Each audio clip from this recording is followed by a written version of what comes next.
삼귀의 일체의 지혜와 복덕을 갖추신 부처님께 귀의합니다. 일체의 청정한 가르침에 귀의합니다. 일체에 수행하는 모든 대중들께 귀의합니다.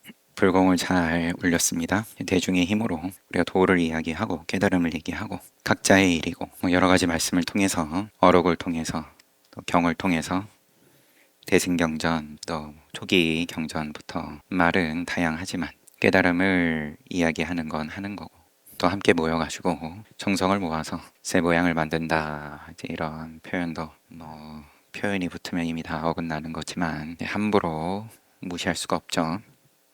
오히려 더욱 조심할 수밖에 없고 그러니까 눈을 뜨고 나서 아무 말 없이 서 있으니까 스승이 뭐 한마디 해보지 하니까는 흔적이 남을까봐 조심스럽다. 뭐 크게 노래하는 선사님들도 많지만 알면 알수록 더 조심스럽다. 여튼간에 이 시간에는 우리가 마조 오록을 함께 보고 있습니다. 마조 스님의 법문을 보는 중이었어요. 그냥 바로 보면 무생법인 마음과 그 대상을 다 깨닫고 나면 망상은 이제 생기지 않는다. 망상 즉 불생. 이제라는 말도 애매해요. 즉 한다. 망상 즉 불생이다. 망상이 일어났다가 사라졌다가 뭘 망상이라고 할 거냐? 뭐 통째로가 망상인 세상에 욕계다. 욕심의 욕이긴 하지만 통째로가 욕인 것을 목표, 의미, 미션 늘 필요로 하죠. 뭐 해야 되냐? 보이지 않을 땐 불안하다, 깜깜한데 욕계 중생의 출발이 먹이를 구하냐 못 구하냐 목표를 전제해서 우리가 있다고 하지만 거기서 또 벗어날 수 있다. 지금 표현대로 망상 즉 불생이다. 망상이 이제 생기지 않는다. 사전적으로 번역하면 그렇겠지만 망상이 본래 불생이다. 망상이 생기지 않는 것 이것이 무생법인이다. 여기는 참을인자가 쓰여 있습니다. 능가경의 구절을 그대로 마조 스님께서 말씀을 하셨다라고 주석에는 돼 있는데 법은 본래부터 나는 것이 아니므로 일체법이 지금 다시 말할 것도 없다. 이러한 무생법인을 얻는 것 그것을 입불입법문이라고 하는 것이다 라고 음화경도 인용을 하고 둘이 아닌 법 열애청정선 본래부터 있는 것은 지금도 있다.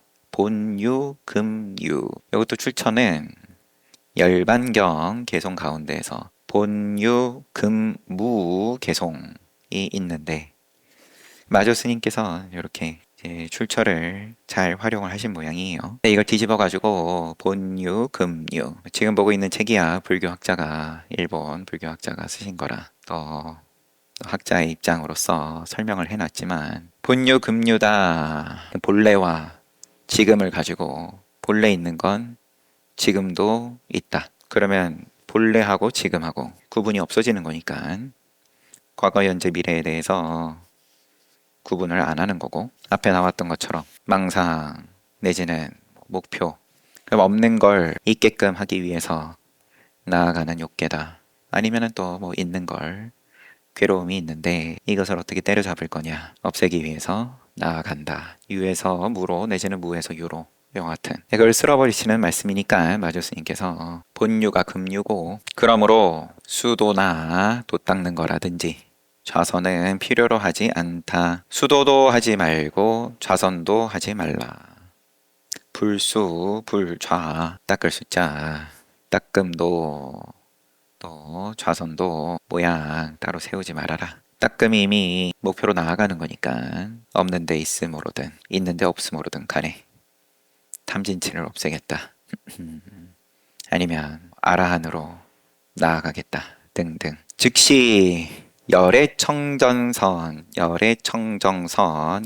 불수 불생 즉시 열애청정선. 닦음도 앉음도 비단 앉음뿐만 아니죠. 당연히 어떤 모양이든 이렇게 해야 돼 라고 미션만 내려놓으면 숙제만 없을 것 같으면 곧 열애청정선이다. 곧 선이다. 주석에 조금 설명이 돼 있기로는 열애선이고 청정선이고 이거 가지고 이때 당시에 시비가 많았던 모양이죠.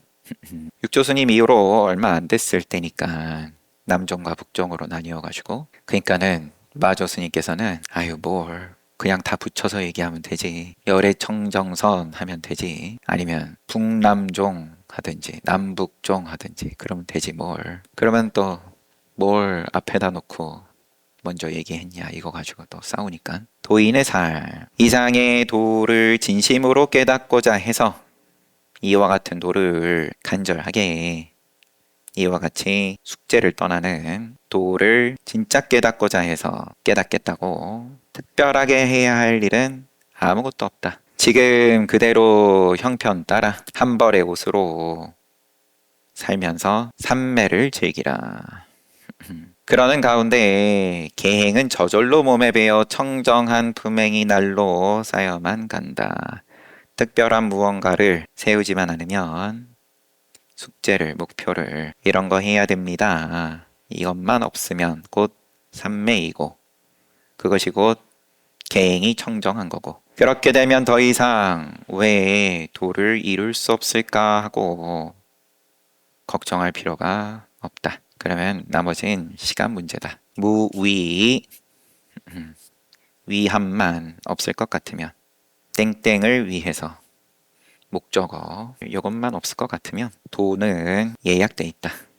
오랫동안 나의 말을 듣느라 수고했다 하고 법문이 끝나셨습니다. 며칠 전에 큰절 가가지고 보살기도 받아왔는데 특별하게 해야 할 일이 아무것도 없다. 선업, 불선업 다 내려놨을 때에 그때 너의 마음이 뭐냐 등등 그러한 때에 나오는 행이 뭐냐 그러고는 11번째 달맞이 서당, 백장, 남전 마조 스님 제자들이죠. 큰 제자들 세 사람이 마조를 따라 달맞이를 나갔다. 밤에 포획 나간 거예요. 마조가 말했다. 바로 이런 때는 어떤가? 서당이 먼저 말했다. 공양의 안성맞춤입니다. 정호 공양. 그 다음에 백장 수행의 안성맞춤입니다. 남전은 아무 말 없이 휙하니 옷깃을 떨치고 물러갔다. 휙 가버렸다. 그러니까 마조가 경은 서당 지장의 것이고 선은 백장 회의 것이다. 오직 남전만이 홀로 물 외에 초연하구나. 세상 밖으로 초연하다. 세 제자들 다 큰 인물이니까 주석에 소개된 걸 간단하게 보면 서당 지장은 여기 지장 스님은 지혜 지자입니다. 우리 지장보살 할 때 땅 지자가 아니라 지혜 창고. 성은 요시 호는 지장 남강군에서 태어났다. 13세에 임천의 서리산에 마조 서리산에서 마조를 시봉하였으며 다시 7년이 지난 뒤 마침내 법을 받았다. 마조 스님이 교화를 위하여 종릉을 떠나 공공산에 도량을 열자 이에 문도가 운집하였다. 마조 스님 입적 후 서당의 가르침을 따라 또한 대중이 운집하는 것이 마치 마조 스님이 생존에 있을 때와 같았다. 명실상부 마조 스님의 뒤를 이어가지고 법을 폈다. 하지만 우리는 마조 황벽 임제로 이어지는 임제종이고 하다 보니까 이때 당시에는 서당 스님이 훨씬 이름이 높으셨던 모양입니다. 당시의 태수 이 공주는 천하의 유명한 사람이었다. 스님을 정성스럽게 공경하는 것이 마치 공자를 섬기는 안회와 같았다. 817년에 세수 80, 승납 68, 별다른 병 없이 제자들에게 고하고 새벽에 입적하였다. 둘째인 백장은 서당 스님보단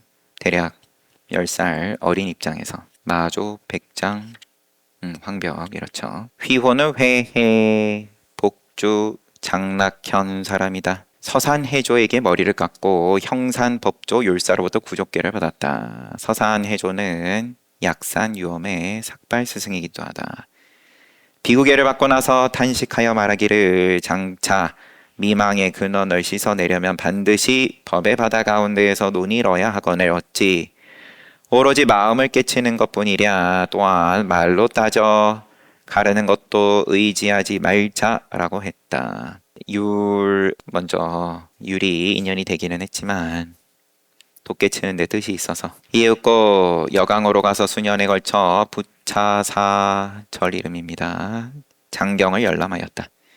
그 후 마조를 스승으로 하여 인가를 받았으며 마조가 입적한 뒤에도 성문에 있는 마조의 사립탑 옆에서 스승의 신위를 보위하였다. 다시 신도들의 청으로 강서성, 남창부, 봉신현의 대용산, 백장산에 주석하면서 널리 법을 폈다. 814년 정월 17일에 입적, 같은 해에 입적하셨어요. 사형인 서당지장하고 남전 스님은 748년에서 834년 사셨고 오히려 지금 백장 스님보다 한 살 많으십니다. 휘호는 보원, 속성은 왕씨 30살이 되어가지고 구족교를 받았고 율장, 능가경, 화엄경, 또 삼론 등을 공부했다. 경과 율을 공부 많이 하셨습니다. 후에 마조에게 참고하여가지고 법을 받았다. 795년 지양 남전산에 들어가서 골짜기를 메우고 나무를 베어 선원을 세우고 밀짚 모자 쓰고 소를 먹이고 산을 이구어 밭을 만들고 스스로 왕노사라고 칭하면서 30년간 산에서 내려오지 않았다. 뒤에 지양 선성의 염사 6환이 하산해 줄 것을 간청하여서 따르는 무리가 수백여 명에 이르렀다. 834년 입적하시고 달구경 나가가지고는 제자 세 사람 하고 이러한 때는 어때? 아니면 그냥 어때? 공양의 안성맞춤입니다. 수행의 안성맞춤입니다. 공양하기 좋습니다. 수행하기 좋습니다. 남전은 휙 떠나버렸다. 경은 서당지장의 것이고 선은 백장의 것이다. 오직 남전만이 격밖의 돌이다. 남전이 대중들에게 죽을 급식하고 있는데 떠주고 있는 거죠. 마조가 묻기를 통안에 뭐야?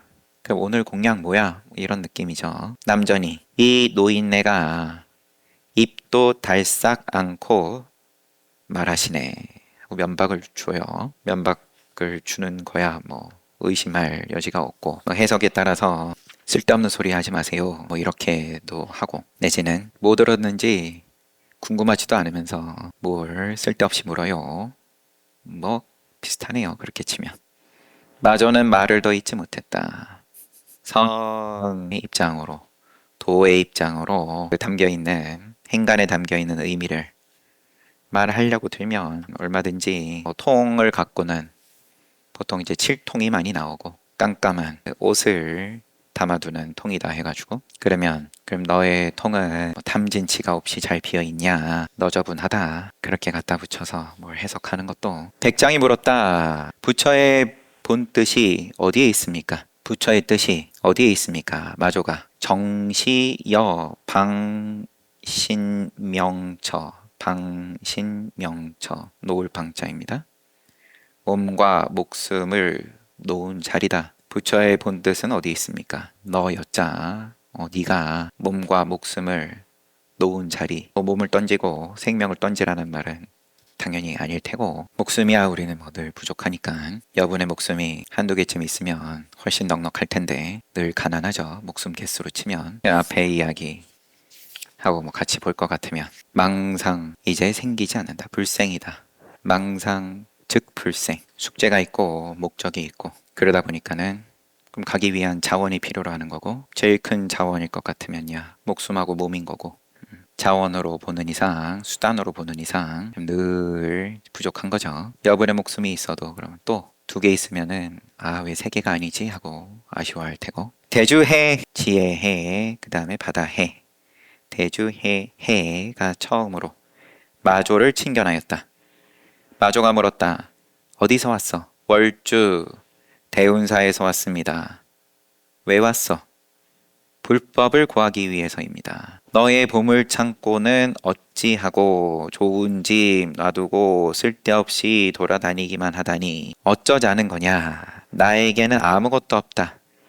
불법 따위는 찾아서 뭘 하겠나. 대주는 큰 절을 올리고서 다시 물었다. 제 보물창고라니 무슨 말씀입니까? 그렇게 묻고 있는 자네가 바로 그 보물창고다. 모든 것이 고루 갖추어져 있어 부족한 것이 아무것도 없다. 또한 쓰려고 하면 마음 먹은 대로 쓸 수 있다. 그런데도 달리 밖으로 이를 구할 필요가 있겠는가? 마조의 이 말에 문득 깨달았습니다. 대주는 덩실덩실 춤을 추어 보이며 마조에게 감사해 하였다. 스승으로 모시고 6여 년 동안 정진하였다. 뒤에 출가한 절로 다시 돌아가서 거기에서 도노입도 요문론을 지었다. 마저가 이 책을 읽어보고 나서 대중에게 월주 땅에 휘황찬란한 빛을 발하는 커다란 진주가 있다. 그래서 대주라고 불리게 된 건지, 그 빛은 실로 자유자재에서 이것저것 비추지 못하는 곳이 없다. 다 비추는, 그러고 보니까 찾아왔을 때부터 불법 구하려고 왔다. 그러니까 네 보물 창고 잘 챙겨. 그게 무슨 말씀입니까? 그렇게 묻고 있는 너가 바로 그 보물 창고다. 이것은 구족하여 가지고 다 갖추어져 부족한 것이 없다. 쓰려고 하면 마음먹은 대로 쓸 수 있다. 마르지 않는다. 숙제를 가지고서, 목표를 가지고서 쓰면은 당연히 마르는 거고, 창고가 아무리 크고 부자라고 해도 마르지 않고 쓰는 법이 있다. 그런 마르지 않는 보배의 창고 누구나 지니고 있다. 왜 자꾸 밖으로 구하냐? 왜 자꾸 숙제를 만드냐? 궁금증이 한번 일어나면 이미 숙제죠. 영어로는 퀘스천이니까. 근데 퀘스트하고 같은 어원이니까 맨날 해야 될 임무가 있는 거예요. 퀘스트가. 궁금하면 알아야 되니까. 궁금함을 때려잡아라가 아니라 그 궁금증이 다 탐진치니까 궁금하면 한 대로 한번 내버려둬 봐라. 그거 안 쫓아갈 수 있을 정도 되면 앞에서 이런 미끼 저런 미끼를 흔드는데, 서가모니 부처님도 보리수 아래에서 하신 게 그게 전부다. 마군이 딸을 보내 유혹하고 아들을 보내서 위협하고 주변의 천신들은 다 도망갔는데 자리만 잘 지켰을 뿐이다. 늑담의 법회 선사가 마조에게 물었다. 서천으로부터 동토로 건너온 달마의 의도는 무엇입니까? 달마가 서쪽에서 오신 뜻이 뭡니까? 마조가 쉿, 좀 더 가까이 오너라. 누가 함부로 들으면 안 돼. 뭐 이런 분위기죠. 내가 너한테만 살짝 알려줄게. 일로 와봐. 법회는 마조에게 바짝 다가갔다. 마조는 느닷없이 주먹을 한 대 먹이면서 얼마나 세게 때렸을런지 쥐어받고는 6귀로 상의할 일이 아니다. 내일 다시 와라. 이건 관용적인 표현이겠지만 그렇지는 않은지. 무착 도충 스님은 여기에 대해서 6인은 6귀는 사람에게 각각 2개씩 있는데 3사람을 말하는 거고, 3사람이 모여서 모의를 하면 반드시 그러면 비밀이 새 나간다. 그럼 지금은 살짝 불러가지고 법회 스님하고 마조 스님하고, 그런데 그 외에 한 명이 더 있다. 이런 뉘앙스다 라고 쭉 써놨지만 거기다 정말 딱 들어맞는 설명이다 라고 하든 그렇지 않든 간에 내일 다시 와라 하고 보냈습니다. 그러면 이 법회 스님이 얼마나 간절했을런지 모를 일이지만 얘기해 줄 것처럼 하더니만 한 대 쥐어왔거든.